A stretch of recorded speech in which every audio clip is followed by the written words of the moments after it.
Hello मेरे प्यारे दोस्तों, कैसे हैं आप सभी। स्वागत है आप सभी का आपके गुरुजी के चैनल एसपी चैनल पे। और मेरे प्यारे दोस्तों, आइए मैं आज आप लोगों को doctor KC Sinha math solution class 10th का करवा रहा हूँ, जिसमें कि हम लोग चैप्टर 3.1 के क्वेश्चन नंबर 14 तक बहुत ही अच्छे से समझ गए थे, सीख लिए थे। आज मैं आप लोगों को 15 के क्वेश्चन नंबर 1 से ए से बताऊंगा, एक से एक, हाँ 15 के 1 नंबर से बताऊंगा और समझाने का प्रयास करूंगा।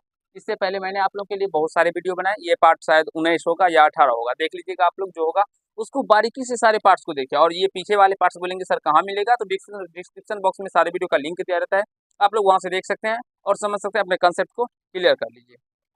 चलिए मैं आप लोगों को क्वेश्चन पढ़ के बताता हूँ, जो क्वेश्चन नंबर 15 के 1 में क्या कहा गया है, नहीं कहा गया है। चलिए मेरे प्यारे दोस्तों,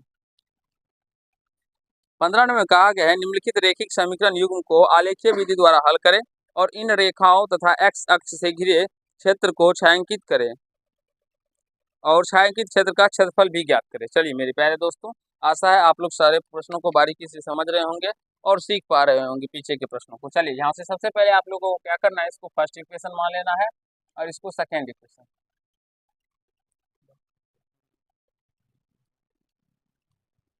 अब यहाँ से देखिए हम लोग हल करते हैं मेरे प्यारे दोस्तों। समीकरण फर्स्ट से इसे यहाँ से ही समझिए, ये हल हो रहा है प्रश्न, ठीक है। तो समीकरण फर्स्ट से क्या हो जाएगा, 2x plus Y equal to 6 है मेरे प्यारे दोस्तों। तो y इक्वल टू क्या हो जाएगा, 6 और प्लस में 2 है, इधर आने पर माइनस में 2x हो जाएगा। यहाँ से मान सारणी निकाल लेंगे।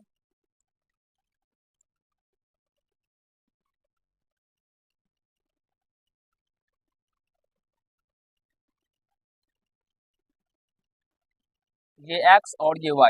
अब मेरे प्यारे दोस्तों, हम लोग x का मान अगर 0 रखेंगे तो 0, ये 6 माइनस 2 गुना 0 यानी कि 6 माइनस 2 को जैसे मल्टीप्लाई करने पे 0 और 6 में से 0 जाएगा तो 6 ही, यानी y का मान 6 निकल के आ जाएगा, ठीक है। या वैसा मान रखिए जिससे कि मान छोटा निकल के आ जाए मेरे प्यारे दोस्तों। हम लोग 1 रखते हैं, तो 1 रखने पर ये 6 माइनस 2 को 1 से 1 से गुना करने पे 2 ही हो जाएगा और 6 में से 2 जाएगा तो मेरे प्यारे दोस्तों 4 हो जाएगा। तो यहाँ से इसका मान y का मान 4 निकल के आ जाएगा। अब 2 रखिए x का मान, तो 2 रखने पे 2 दूना 4 और 6 में से जब 4 घटेगा तो ये 2 हो जाएगा, यानी कि 2 रखने पर x का भी मान 2 ही निकल के आ गया। यहाँ तक आप सभी अच्छे से समझ गए होंगे।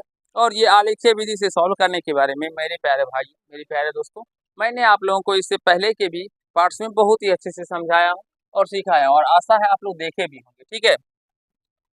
यहाँ देखिए समीकरण सेकेंड से, समीकरण सेकेंड से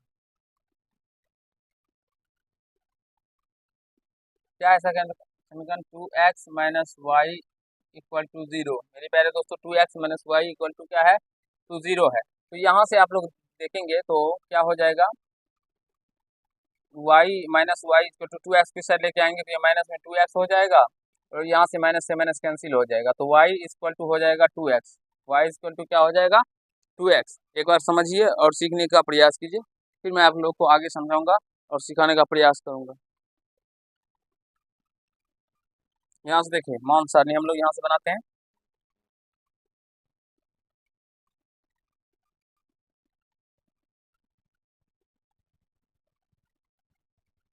ये x और ये y।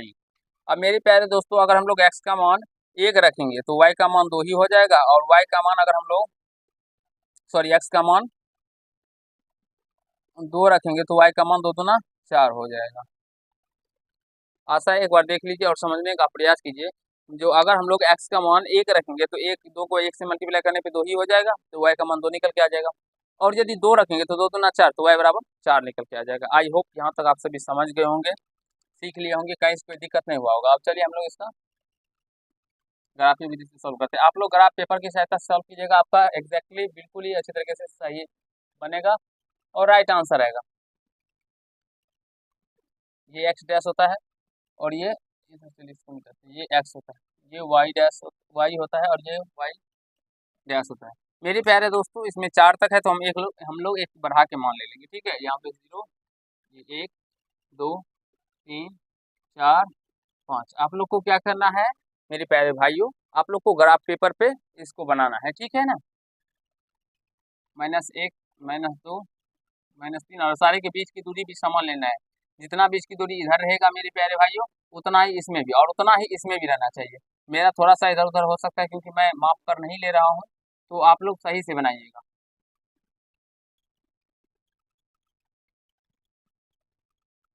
आशा है यहाँ तक आप लोग देख पा रहे होंगे, सीख पा रहे होंगे, और यहाँ से कहीं से कोई दिक्कत नहीं हो रहा होगा आप लोग।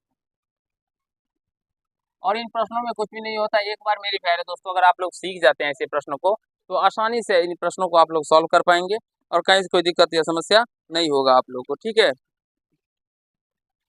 मैं आपको आगे समझाता हूँ। अब यहाँ से देखिए, मान सारी एक्स का मान है 1, वाई का मान 4, तो यहाँ देखिए इस एक के सामने चलते चलेंगे, और एक के 4 यहाँ से यहाँ हो जाएगा 1 और 4, 1 और 4 मेरी प्यारे दोस्तों, 1 एंड 4। अब दूसरा नंबर बात करते हैं, तो एक्स का मान 2 और वाई का मान भी 2, तो एक्स में भी 2 और वाई में भी 2, तो ये यहाँ पे आ जाएगा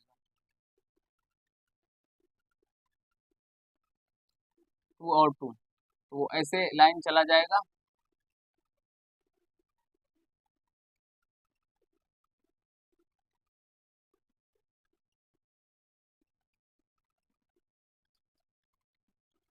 और ये किसका ग्राफ है मेरे प्यारे दोस्तों, तो यहाँ से देख सकते हैं 2x plus Y equal to 6 का।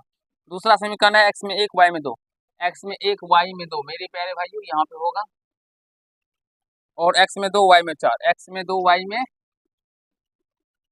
4,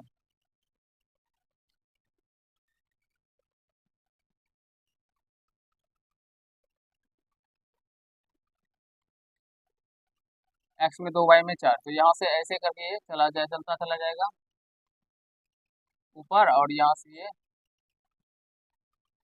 इस तरह से चला जाएगा। ठीक है, एक बार देखिए और समझने का प्रयास करेंगे मेरे प्यारे दोस्तों। तो यह हो जाएगा 2x minus Y equal to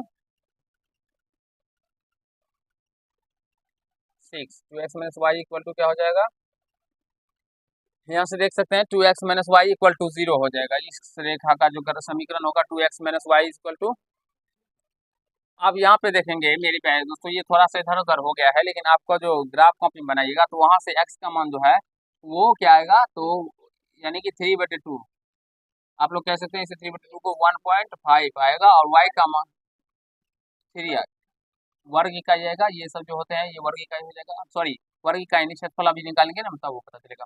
और यहाँ से जो ये हो जाएगा, ये 3/2 हो जाएगा, या आप लोग कह सकते हैं 1.5, और y का मान 3 हो जाएगा, क्योंकि ये 3 के ही सामने यहाँ से मिलेगा मेरे प्यारे भाइयों, और यहाँ से ये 1.5। अब हमें छायांकित भाग एक्स एक्सिस, और कहा गया है एक्स एक्सिस और इन रेखाओं से बने भाग को छायांकित भी करना है, तो आप लोग ऐसे इसको छायांकित भी कर लीजिएगा, ऐसे इनको छायांकित भी कर लेना है आप लोगों को मेरे प्यारे दोस्तों अच्छे तरीके से। ठीक है, और इनका क्षेत्रफल भी निकालना है। ठीक है, क्या निकालना है, क्षेत्रफल भी निकालना है। तो त्रिभुज, या ऐसे भी लिख सकते हैं ये छायांकित भाग का क्षेत्रफल बराबर छायांकित भाग का क्षेत्रफल बराबर, मेरे प्यारे दोस्तों यह एक त्रिभुज है, आप लोग देख सकते हैं यह त्रिभुज है, और त्रिभुज का क्षेत्रफल होता है 1/2 गुना आधार गुना ऊंचाई, तो 1/2 गुना आधार जो है मेरे पास, तो ये थोड़ा सा बढ़ा हुआ है, लेकिन आप लोग को एग्जैक्टली 3 पे आएगा, और ऊंचाई भी आप लोग देख सकते हैं यहाँ से कितना है, 3 तक ही गया हुआ है, तो 3 यह हो जाएगा 9/2 वर्ग इकाई, या आप लोग इसे कह सकते हैं मेरे प्यारे भाइयों मेरे प्यारे दोस्तों 4.5 वर्ग इकाई। आई होप आप सभी को समझ में आया होगा जो ऐसे इन प्रश्नों को कैसे बनाना है और नहीं बनाना है। अब मेरे प्यारे दोस्तों आपके एग्जाम में इसी तरह के प्रश्न आते हैं, तो अगर आप लोग 5 नंबर का लाभ उठाना चाहते हैं तो इन प्रश्नों को बार बार प्रैक्टिस कीजिएगा 15 नंबर के, और बहुत ही अच्छे से समझने का प्रयास कीजिएगा। मैं इसके 2-3 प्रश्न आपको बताऊंगा और सिखाने समझाने का प्रयास करूंगा, जिससे आपके सारे कंसेप्ट क्लियर हो और आपको कहीं से कोई डाउट या समस्या या दिक्कत ना हो। चलिए आज के पाठ में इतना ही करते हैं। अगर आप लोग को ये पाठ समझ में आ गया हो तो वीडियो को लाइक कर दीजिएगा, कैसा लगा ये कमेंट कीजिएगा, और यदि चैनल पर नए होंगे चैनल को सब्सक्राइब करके बेल आइकन को प्रेस कर लीजिएगा, जिससे मेरी हर एक वीडियो का नोटिफिकेशन आप तक पहुंचता है। धन्यवाद।